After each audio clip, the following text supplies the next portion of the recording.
how do we decide the pattern of a kernel? Sometimes you may forget how those weights are obtained from our neural network. So let's go back to the very first neural network we're talking about. So it's right here. We have an input value, we have a y, we have n data, right? We have n data. Those n data will help us to find the minimum value of the loss function.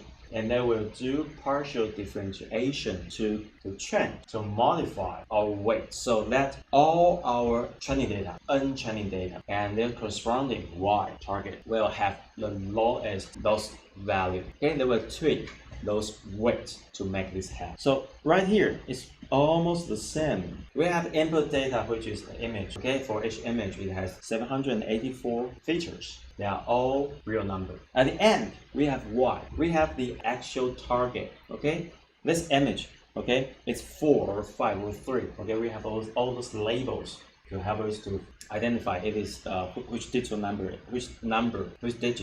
is. So all of the weights used in this neural network, including the weights of convolution, so which is the pattern of the kernel, the weights in the dense layer, the weight used by all of the layers, they are trained. We don't know how they come up with the value, but basically by partial differentiation. We have input x, we have output y, we set a goal. Okay, it is a classification problem, so the loss function should be cross entropy.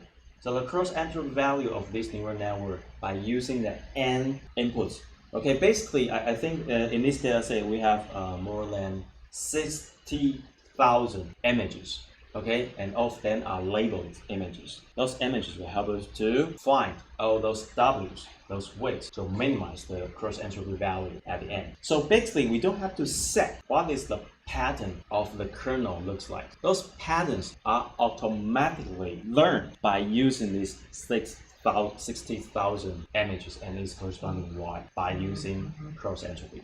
So basically, we don't set this weight. We simply just randomly select some random values at the first place. And the partial differentiation will help us to find the lowest value, which is by using what we introduced last week.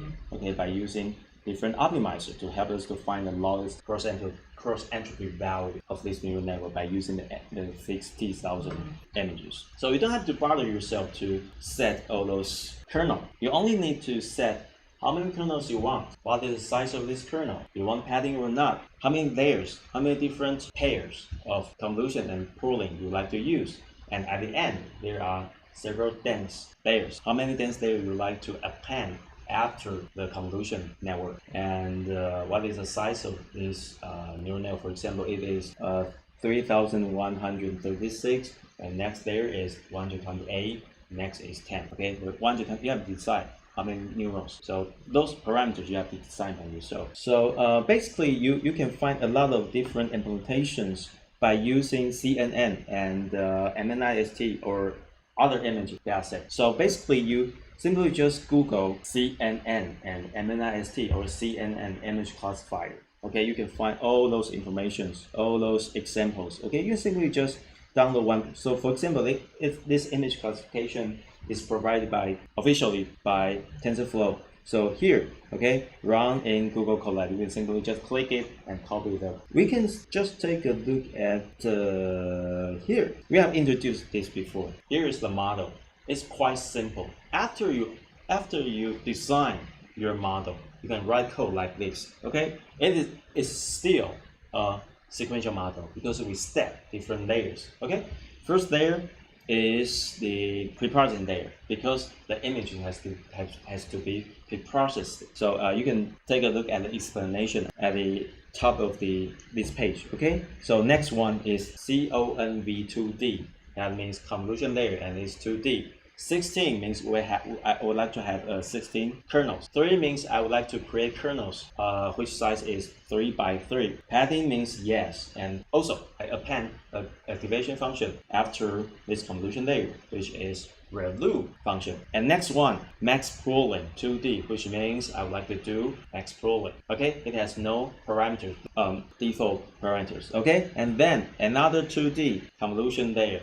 Okay, I have 32 kernels, 3 by 3, do padding, and append a activation function after it. Do pooling again, next pooling again, do convolution again, use 64 kernels to describe a pattern. 3x3 padding ReLU, and then max pooling to the end. The flatten is a commonly used function, which means I collect all the information from previous layer. For example, because at the end of this pool, the second pooling, we have 64 pieces of data, and each of them is 7x7. So in total, I have 3,136 data can receive. So I simply just collect all of them in a single vector. So that means flatten. So the symbol right here, and it creates a dense layer, which is 128 neurons, and at last it is a dense function. Okay, which is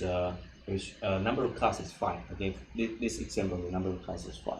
Okay, and you simply just run it. Okay, the optimizer is added, we talked about before, and the loss function is categorical cross entry, and we would like to know the accurate result, so on and so forth. And usually, sometimes when you use TensorFlow, okay, there's a very useful function called summary, model.summary, which means it will output a visualized result of your model. So you can see that, okay, after the first layer is called rescheduling, the second layer convolution 2, third layer max pooling, convolution, so on and so forth, so on and so forth. And we have at this last a flattened layer to collect all the information to a single vector and dense and dense. So we can see that at the second column, which is output shape, which means what is the current size of your data? Convolution 2D. So the size is 100 by 180 by 180 because you're padding it. So the size is the same. The second one is pooling, right? It's 90 by 90. That means we have a 2 by 2 pooling kernel. So that the size shrink from 180 by 180 to 90 to 90. Because we have the 2 by 2 straight to pooling kernel. And then we do another convolution, right? Since we're padding, so the size is still 90 by 90, but we have 32 kernels right now, so we have 32 pieces of data.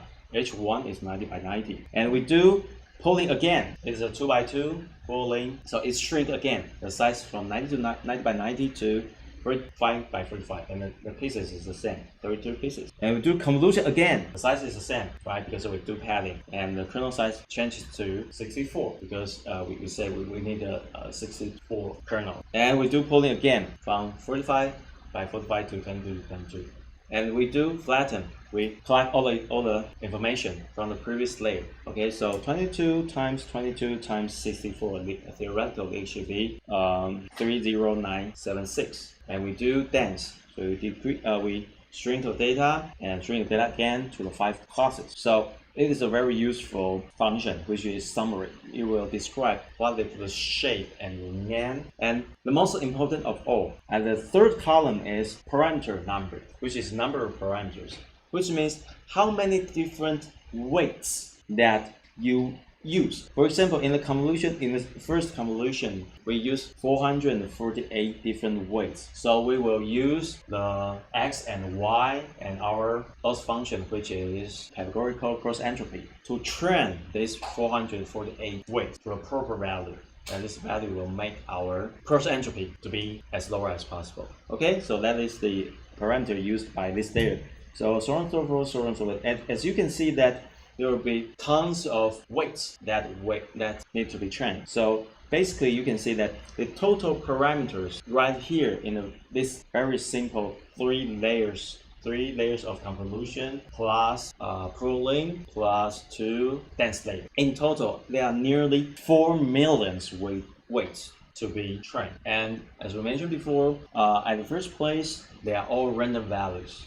And we do partial differentiation to make them to approach to some other values to make the loss value to be low. So basically, you can use a fit function to do such kind of training, to train all those 4 million weights. So you will take some time to train these weights, okay? Because every time you feed, F-E-E-D, okay, you feed some data to your neural network. The fit function will help you to do the partial differential calculation, find where is the next direction for each weight. So we'll go one step more toward to the next weights until several different iterations right here. Okay, so we have 10 epoch. So it takes time. Each step, okay, it takes some seconds. Because at the first place, those weights are randomly assigned. So right here, we train those weights toward to some weight prime. So we can see that the loss value right here at the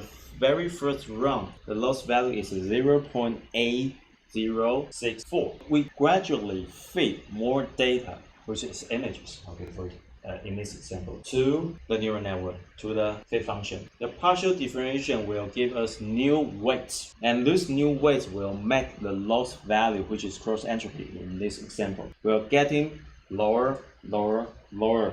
For example, 0.5, 0.3, 0.2, 0.1, 0.1, 0.06. If you have more data, the loss will become even smaller, smaller, smaller. So if you do so, your accuracy, of course, will become higher, higher, and higher. So let's go back to our very first one slide right here. Okay, as I mentioned before, in neural network, most of the time, we will partition our data into 3 different data sets. One is for training, so we use the training data right here to help us to find the lowest weight, to tune our weights. Okay, so the second data set right here is validation data right here. So it is an independent data. The third one is testing data. So let's see how they are used. So right here we can see that we have 2 additional value right here. It's called VAL loss, which is validation loss and validation accuracy. Training data is used to help us to modify weights and get lower loss value and get higher accuracy. But at this moment, because we tune our weights by using those training data, we'd like to know, what if I have another data set, which is called validation data set? What is the loss value of the validation data set? And what is the accuracy by using this validation data set? So we use the second data set to calculate all those loss value. So here's the loss value, and here is the accuracy of this loss value. I have to say that because we train all those weights by using training data, so at the end, those weights are quite fit those training data. 好，中文再讲一遍哦。因为我们是用 training data 来修正那些 W， 使得那些 W 可以让我们有比较低的 loss。好，在这个例子里面是 cross entropy 的。所以你 train 了很多轮之后呢，这个 neural network 会渐渐的会有点，我们讲的白话一点，就是走火入魔了。就是它会只根据它现在看到的这些 training data 修改它的 weight。好，那我们会有另外一个 data set 叫 validation， 对，它是一个独立的 data set 切出来的。好，这些 data set 是没有拿去做 training， 它是在 training 的每一轮的过程中顺便测一下，如果我是拿 validation data set 的话，那拿来试现在这些 weight 的话，那他们的 loss 是多少？很明显可以看到，这个好像不太对吧？它的 loss 怎么会越来越高啊？对吧？0.9、0.9、1.2、1.2、1.2、1.4、1.6，这什么意思？这个通常它的意思哦，这个其实是个烂例子。这个意思是说，这个 training 的整个过程当中啊，好像我们拿 training data set 过来修正那些 weight， 已经有点走火入魔了。它已经失去了这个一般性，它在这个 training data set 里面可以得到很好的效果。可是你随便拿一个真实世界里面的另外一个 data set 来测试的时候，你会发现，哎，这个 loss 好像看起来怎么越来越高啦，然后右边的 accuracy 怎么也好像都没有像 training data 那样看6×9、7×9嘛，9×8嘛到最好。可是右边怎么看起来都是6×3左右？就是说你在辨识这个 image 的时候，分类的时候，怎么成功率都只有6%啊？所以实际上你可以看这些的值来判定这个 neural network 是不是学得太走火入魔了，它失去了所谓的一般性。可是这个状况怎么会发生呢？是这样子哈，我们在收集资料的时候啊，一般来说应该就是普世的，比如说我们发一些问卷去收集你的身高体重啊，收集你的什么之类的，去网络上收集资料啊，收集房屋的资料啊，收集图片的资料，对不对？这些资料应该都有一些 distribution， 对不对？所以我们在 training data 的时候，应该是从这 distribution 里面去做抽样，抽出一个某个集合。那这个集合叫 normal distribution 去抽样，抽一个比较少的样出来，应该还是 normal distribution 吧，对不对？然后你拿 normal distribution 去做一个 neural network，出来，然后会得到一组答案嘛，对不对？然后你拿一个 validation 资料，这个 validation suppose 应该也是 normal distribution， 对不对？然后呢，你拿去做 testing 的时候，你看你学的是一个 normal distribution， 然后你测的时候 validate 的时候是一个 normal distribution， 应该会非常完美才对。理论上是这样，就是说，比如我们讲身高体重这件事情，那你就去收集台北市里面身高体重嘛，对不对？那按理来说，你只要你做的收集资料收集的够完整，你应该是从什么0岁的小孩到100岁的老人，他们的身高体重，然后中间的年轻人，然后还要配合那个人数，你要做的一个很完美的调查才对。在这个很完美的调查里面，你做一个随机的抽样出来做 training， 你也是一个很完美的抽样才对。可是现实生活里面基本上你很少，不太会发生这样。你可能做调查的时候就很偏颇，对不对？你做台湾的这个身高体重调查啊，你都抽台北市里面的，你都不抽南投、抽花莲偏乡里面的小孩，说不定他们有些人长得特别高壮，对不对？啊，有些人长得特别瘦弱，好啊，你只抽台北市人，说不定大家都肥肥胖胖，就不太好嘛。调查就已经是一件问题了，那再来是抽样。我们做出的答案呢，1到 N 个人啊，我们不是分3个部分嘛，对不对 ？Training 一个部分 ，Validation 然后 Testing 一个部分。你有没有很认真的按照统计学老师教你的方式去抽样，做出 Testing 呢？做出 Training 呢？然后 Training 去 train 这个 model。Training train 出来的 model 是它就会很符合这个样子，什么样子？就是 normal distribution 的样子，对不对？那万一你抽样的时候乱抽，你又抽到那种身高比较高的、体重比较胖，那你做出来的 train， 你用这些资料做出来的 model， 它就只适合描述身高高、体重重的人的模型嘛。我们现在讲模型嘛，那比较瘦小的人，你这个模型就不会合嘛，对不对？所以你等一下做 validation 的时候，你又乱抽，你抽出来的人是比较瘦弱的，然后你要做 validation， 然后你现在用高胖的人去做出来的模型，就不适合拿来预估矮瘦弱的人嘛，你的自然你的 loss 就会高，你的 accuracy 就会差，所以 training data、testing data、validation data 应该都要非常的跟母体长得很像，讲母体哈，让母体很像，这样子你 train 的时候，你虽然是 training data， 可是因为 training data 跟母体很像，所以实际上 train 的就是母体，可以吗？母体的 model。好，那你 validation 是不是也是从母体抽出来的另外一个资料？那你拿这个 validation 来测你的 model， 好像也是母体对母体嘛，对不对？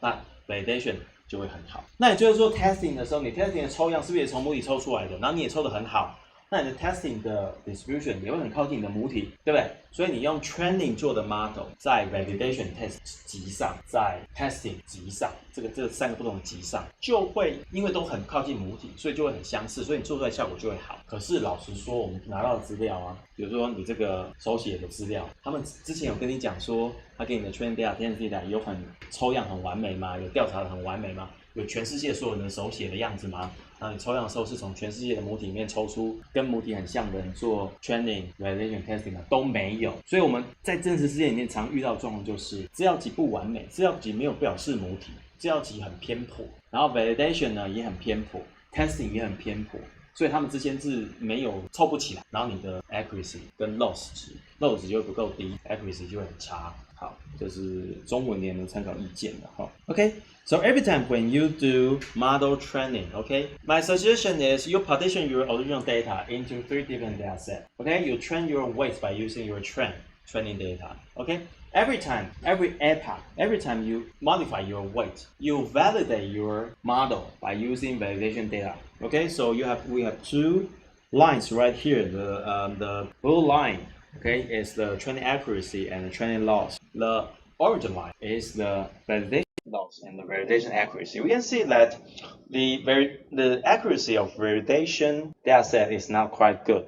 Only 63 or 5% of data can be classified into correct class, and the loss will gradually increase. So basically, your model is very fit your training data. However, it's overfit, so that the model cannot correctly predict another dataset, which is validation dataset. So basically, there are some problems of your dataset. For example, if you the zero training dataset and validation dataset, they are similar. Maybe yes, maybe not. Or you train your model too many times to fit your original training data. So that is, this model is specifically served for the training data, and for the validation data is not quite fit. So the prediction is not that good. So here is the result. So sometimes we have the problem of overfitting. We'll talk about this topic data. Okay. There are some example and data set right here. So you can click those things, take a look at this code, try to read them and realize how to write code by using convolution neural networks. So we have covered convolution and pooling. Okay, it has 2D versions, you have 1D versions, and you can take a look at this API. You should set those parameters in these layers. So we have scan the QR code,